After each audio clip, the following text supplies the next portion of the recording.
సత్యం, ఆ fire engine రమ్మని చెప్పండి. ఇక్కడ ఫైర్ యాక్సిడెంట్ ఏం జరగలేదు కదా సార్. లెవెల్ 5 పార్కింగ్ వెళ్ళమని చెప్పు.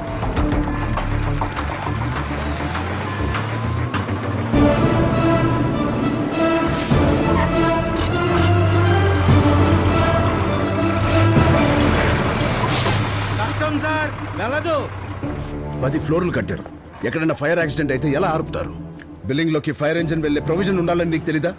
ఈ స్టేట్ లో నీకు 18 మాల్స్ ఉన్నాయి. రీసెంట్ గా ఒకటి కాలిపోయింది, అందులో 37 మంది చనిపోయారు. కారణం ఫైర్ ఇంజిన్ వెళ్లే దారి లేకపోవడం. నా మాల్స్ అన్ని మోపిదేవి గారు ఓపెన్ చేసినాయి సార్. నేను క్లోజ్ చేస్తానుగా. సీల్ వేస్తారా సార్? దీనికి ఎవడు సీల్ ఎత్తాడు? కూల్ చేస్తా. హలో కలెక్టర్ గారు, మీకు సీల్ వేసే అధికారం ఉందేమో, కూల్ చేసే రైట్స్ లేవు సార్. రైట్స్ రూల్స్ మాకు తెలుసు. డిజాస్టర్ మేనేజ్మెంట్ యాక్ట్ తెలుసా? ఏం యాక్ట్? విపత్తు నిర్వహణ చట్టం ప్రకారం ఈ బిల్డింగ్ ని డెమాలిష్ చేయొచ్చు. అర్థం కాల. భూకంపం వచ్చినప్పుడు తీవ్రంగా దెబ్బతినే ప్రదేశాలని 5 రకాలుగా విభజించారు. ఈ mall number 4 severe intensity zone లో ఉంది. బట్ ఈ కన్స్ట్రక్షన్ నంబర్ 2 లో ఇంటెన్సిటీ జోన్ నార్మ్స్ లో కట్టారు. దీన్ని ఇమీడియట్ గా నేలమట్టం చేయాలి. ముందు నోటీస్ పంపించారా సార్? పంపిస్తే నేను స్టే తెచ్చుకునేవాడిని. డిజాస్టర్ మేనేజ్మెంట్ యాక్ట్ ప్రకారం నీకు నోటీస్ ఇవ్వాల్సిన అవసరం లేదు. ఈ మాల్ కొచ్చడానికి ఎలాగా ఒక వారం రోజులు పడుతుంది. ఈ లోపల దీన్ని ఎలా చేస్తాను చూడు. రెడీ సార్, 30 seconds లో అయిపోతుంది. Go ahead. ఆగు, నేను మినిస్టర్ తో ఫోన్ చేస్తాను. మీరు ప్రయత్నిస్తున్న చరవాణి స్విచ్ ఆఫ్ చేయబడింది లేదా నెట్వర్క్ పరిధిలో లేదు. సార్ అందరూ 200 meters అవేలో ఉండాలి sir. Evacuate. Get ready, folks.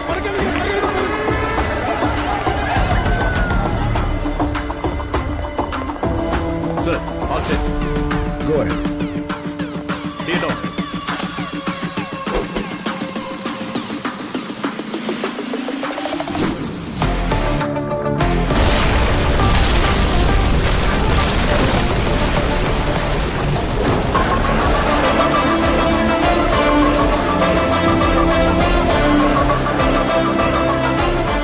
Sir opening డేనే mega black buster sir.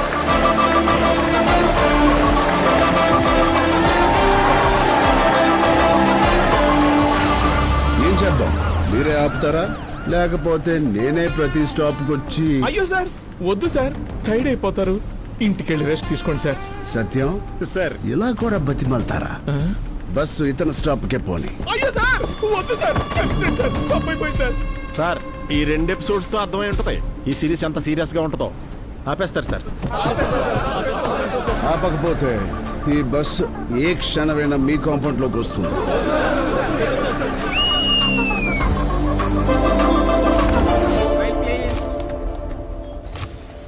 Cheers.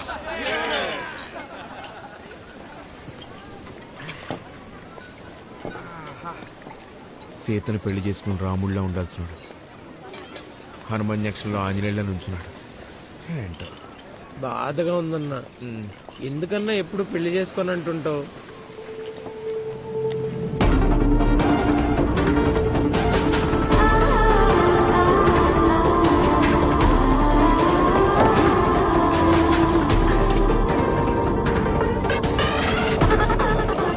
Flash back చెప్తావా?